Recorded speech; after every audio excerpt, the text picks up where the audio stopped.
कहानी की शुरुआत साइबेरिया की एक जेल से होती है, जहां हम ढेर सारे जर्मन सोल्जर्स को लाइन से खड़ा हुआ देखते हैं। दरअसल वर्ल्ड वॉर 2 के खत्म होने के बाद बहुत से जर्मन सोल्जर्स को रूस ने कैदी बना लिया था और उनसे दिन रात कोयले की खदानों में काम करवाने लगे। हालांकि इस जेल की सिक्योरिटी कुछ खास नहीं थी, लेकिन इसके बावजूद भी कोई इस जेल से भागने की हिम्मत नहीं करता था, क्योंकि इस जेल के हर तरफ कई किलोमीटर तक सिर्फ बर्फ ही बर्फ थी और यहाँ से इंसानी बस्ती लगभग 14,000 किलोमीटर दूर थी। इसलिए अगर किसी कैदी ने सपने में भी भागने का सोचा तो साइबेरिया की जमा देने वाली ठंड में उसकी मौत बिल्कुल पक्की थी। यह जेल को जानबूझकर हजारों किलोमीटर दूर फैली हुई बर्फ के बीच में बनाया गया था, इसीलिए आज तक कोई भी कैदी यहाँ से भागना तो दूर भागने का सोच भी नहीं पाया। लेकिन वहीं इन कैदियों के बीच एक कैदी ऐसा भी था जो बहुत ही शातिर दिमाग का था और वह इस जेल से भागकर अपने परिवार के पास वापस जाना चाहता था। दरअसल इसे इस जेल में पूरे 25 साल की सजा काटनी थी और इस कैदी का नाम क्लेमन फॉयल था। हालांकि क्लेमन ऐसा बिल्कुल भी नहीं चाहता था कि उसकी आधी जिंदगी इसी जेल में बीत जाए। वो किसी भी हालत में इस जेल से भागना चाहता था। किस्मत से एक दिन क्लेमन को भागने का मौका मिला और वह एक मालगाड़ी में फौरन बैठकर इस जेल से चोरी छिपे निकल गया।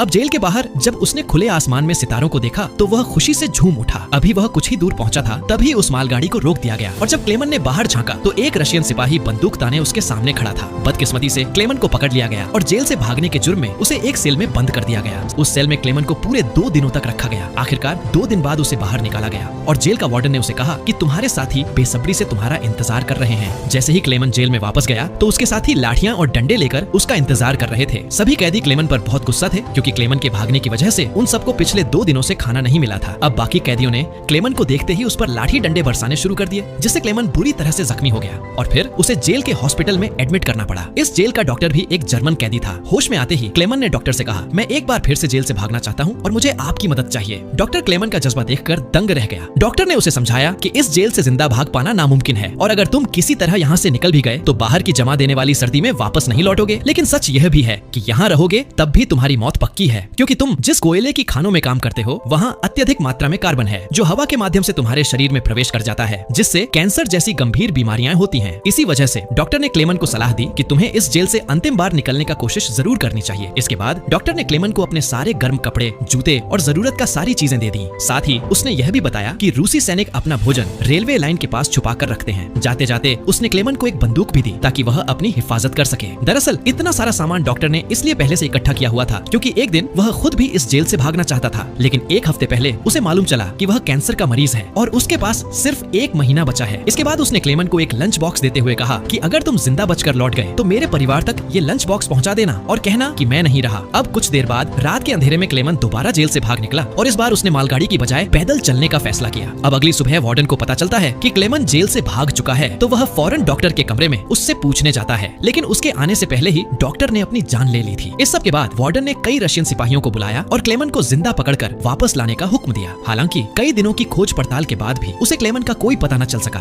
अब यहाँ जेल में सबको लगने लगा कि क्लेमन तो कब का जमकर मर चुका होगा, मगर वार्डन हार नहीं मानता है, क्योंकि उसे मालूम था कि क्लेमन बहुत स्ट्रॉन्ग है और वह इतनी आसानी से नहीं मर सकता। इसीलिए वार्डन ने हुक्म दिया कि सर्च ऑपरेशन जारी रखा जाए। तभी दूसरी ओर हम क्लेमन को देखते हैं, जो बर्फीले तूफान को पूरी ऊर्जा के साथ चीरता हुआ आगे बढ़ रहा था। जेल से भागे हुए उसे 9 दिन हो चुके थे कि अचानक कुत्तों के भौंकने की आवाज उसके कानों में पड़ी। पलटकर देखने पर उसने पाया कि एक स्लेज तेजी से उसकी ओर आ रही है। इससे पहले कि वह बचने के लिए कुछ कर पाता, स्लेज उसके ऊपर से गुजरती हुई आगे निकल गई। इसी पल क्लेमन की आंख खुली और उसे पता चला कि यह सब केवल एक सपना था। दरअसल पैदल चलते चलते क्लेमन को 9 दिन बीत चुके थे और उसका सारा खाना खत्म हो गया था। भूख और थकान से उसका बुरा हाल था। आगे बढ़ना लगभग नामुमकिन लग रहा था, मगर क्लेमन ने हार नहीं मानी और जैसे तैसे चलता रहा। कुछ और दिनों बाद उसके शरीर ने भी साथ देना छोड़ दिया और वह भूख के मारे बेहोश हो गया। कई घंटे बाद जब उसे होश आया तो उसने अपने आसपास एक अजीब सी आवाज सुनी। तभी क्लेमन की नजर एक सील पर पड़ी और उसे देखते ही उसकी आंखों में चमक आ गई। उसने तुरंत अपनी बंदूक निकाली और पूरी ताकत लगाकर निशाना साधने की कोशिश की, पर थकान और कमजोरी के कारण उसका निशाना चूक गया और सील वहां से भागने लगी। कई दिनों बाद क्लेमन को जिंदा रहने की एक छोटी सी उम्मीद मिली थी, जिसे वो अपने हाथों से जाने नहीं देना चाहता था। क्लेमन तुरंत उसके पीछे भागा। जैसे ही वह गोली चलाने वाला था, सील एक चट्टान के पीछे जा छिपी। इससे पहले कि वह पानी में उतरती, क्लेमन ने अपनी आखिरी गोली चलाई और किस्मत से वह उसे लग गई। यह देख क्लेमन खुशी से झूम उठा, क्योंकि अब उसे अपने सफर में खाने की चिंता नहीं थी। कई दिनों बाद क्लेमन ने पेट भर खाना खाया और थोड़ा आराम करने के बाद अपना सफर फिर से शुरू कर दिया। इस पूरे लंबे सफर में क्लेमन एकदम अकेला था और उसके चारों तरफ बर्फ के सिवा कुछ भी नहीं दिख रहा था। ऐसे माहौल में उसकी दिमागी हालत बिगड़ सकती थी, इसलिए वो खुद में बातें करता रहता और पॉजिटिव बातें बोलकर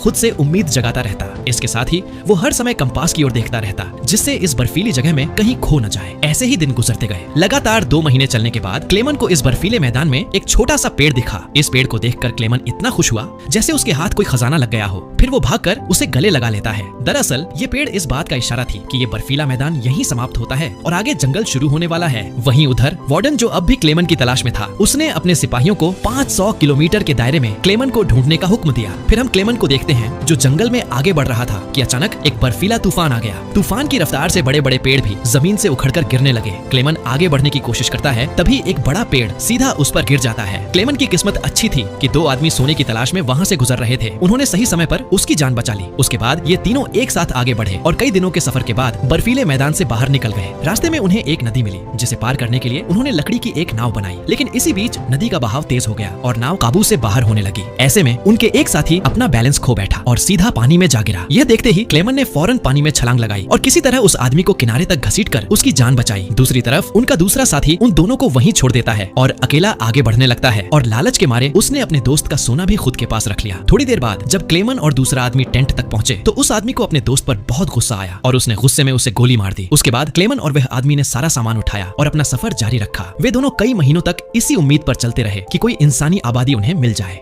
पर फिर से सर्दियों के कारण और हर तरफ के जंगल बर्फ की सफेद चादर में छिप गए। उस आदमी ने जो सामान उठाया था वह काफी भारी था, इसलिए उसे बर्फ में चलने में दिक्कत हो रही थी। यह देखकर क्लेमन ने उसका बोझ हल्का करने की कोशिश की और कहा कि कुछ देर के लिए अपना सामान उसे दे दे। लेकिन यहीं पर उस आदमी को शक हुआ कि शायद क्लेमन भी उसका सोना चुराना चाहता है, इसलिए उसने क्लेमन पर हमला कर उसे नीचे धकेल दिया, जिससे क्लेमन बेहोश हो गया। थोड़ी देर बाद जब क्लेमन को होश आया तो उसने देखा कि भेड़ियों का एक झुंड उसकी तरफ बढ़ रहा था। अपनी जान बचाने के लिए क्लेमन एक पेड़ पर चढ़ने लगा, पर चढ़ते चढ़ते एक भेड़िए ने उसका पांव पकड़ लिया। बदकिस्मती से पेड़ कमजोर निकला और बीच से टूट गया, जिससे क्लेमन नीचे गिर पड़ा। अब क्लेमन को लगा कि उसका अंत करीब है। तभी अचानक गोली चलने की आवाज आई। जब क्लेमन ने आंखें खोली तो देखा कि सभी भेड़िए मर चुके थे। असल में इलाके के शिकारियों ने लास्ट मोमेंट पर आकर उसकी जान बचाई। वे उसे अपने गांव ले गए, जहां गांव वालों ने उसका इलाज किया। बरसों की मशक्कत के बाद क्लेमन आखिरकार एक इंसानी आबादी तक पहुंच चुका था। वो कई दिनों तक उस गांव में रुका, जहां लोगों ने उसकी खूब खातिरदारी की। एक दिन गांव में एक लेटर आया। ये लेटर किसी और ने नहीं बल्कि वार्डन ने भिजवाया था। उसमें लिखा था कि एक जर्मन फौजी हमारी जेल से भाग गया है और अगर किसी ने उसकी मदद की तो उसे भी मारा जाएगा। यह देखकर क्लेमन ने गांव छोड़ने का फैसला किया, क्योंकि अगर वह वहां से नहीं जाता तो वार्डन उन गांव वालों को भी सजा देता। जाने से पहले गांव के लोगों ने उसे खाना पानी के साथ एक शिकारी कुत्ता दिया। कमाल की बात तो ये थी कि अब इस लंबे सफर में क्लेमन अकेला नहीं था। वे दोनों साथ मिलकर कई दिनों तक चलते रहे। तभी कुछ देर बाद उन्हें एक लकड़ी की फैक्ट्री दिखी और कुत्ता खाने की तलाश में उसके पीछे दौड़ पड़ा। क्लेमन अपने कुत्ते के पीछे अंदर चला गया। इसके बाद वहाँ काम करने वालों ने क्लेमन को पहचान लिया और उसे मालिक के पास ले गए। क्लेमन की कहानी सुनकर मालिक को भी उस पर दया आ गई, जिसके बाद उन्होंने उसे खाना खिलाया और जर्मनी जाने वाली ट्रेन में बिठा दिया। क्लेमन खुश था कि वह आखिरकार घर जा सकता है, लेकिन किसे पता था कि मालिक ने वार्डन को पहले ही खबर दे दी है। दूसरी तरफ वार्डन अपने सिपाहियों के साथ स्टेशन पर उसका इंतजार कर रहा था, पर स्टेशन पहुंचने से पहले क्लेमन ने दूर से ही सिपाहियों को देख लिया। मौका मिलते ही वह ट्रेन से कूदकर भाग निकला। बदकिस्मती से रूसी सिपाहियों की नजर उस पर पड़ गई और वो उसके पीछे लग गए। क्लेमन ने जल्दी से वहां से निकलने की कोशिश की, लेकिन तभी अचानक से वार्डन वहां पहुंच गया। यह देखकर क्लेमन का दिल टूट गया। अब इससे पहले कि वार्डन उसे गिरफ्तार करता, क्लेमन के कुत्ते ने वार्डन पर हमला कर उसे काट लिया और इस तरह एक बार फिर क्लेमन अपनी पूरी जान लगाकर वहां से भाग गया। लेकिन तभी उसे गोली चलने की आवाज आई और जब उसने पीछे मुड़कर देखा तो उसने अपने कुत्ते को मरा हुआ पाया। यह देखकर क्लेमन को बहुत दुख हुआ, पर इसके बावजूद वह रुका नहीं और तेजी से भागता रहा। फिर वह एक ब्रिज के नीचे से गुजर रही ट्रेन के ऊपर कूदकर वहां से बचकर निकल गया। इससे पहले कि वार्डन कुछ कर पाता, क्लेमन बहुत दूर निकल चुका था। ऐसे ही दिन बीतते गए, लेकिन क्लेमन ने हार नहीं मानी। अब साल 1952 आ जाता है और क्लेमन को जेल से भागे पूरे 7 साल बीत चुके थे। इस समय क्लेमन सेंट्रल एशिया में था और एक गांव के मेले में घूम रहा था। उस मेले में खाने पीने की कई चीजें बिक रही थी। वहीं खड़े क्लेमन को बहुत भूख लगी होती है, पर उसकी जेब खाली थी, इसलिए वह दिल पर पत्थर रख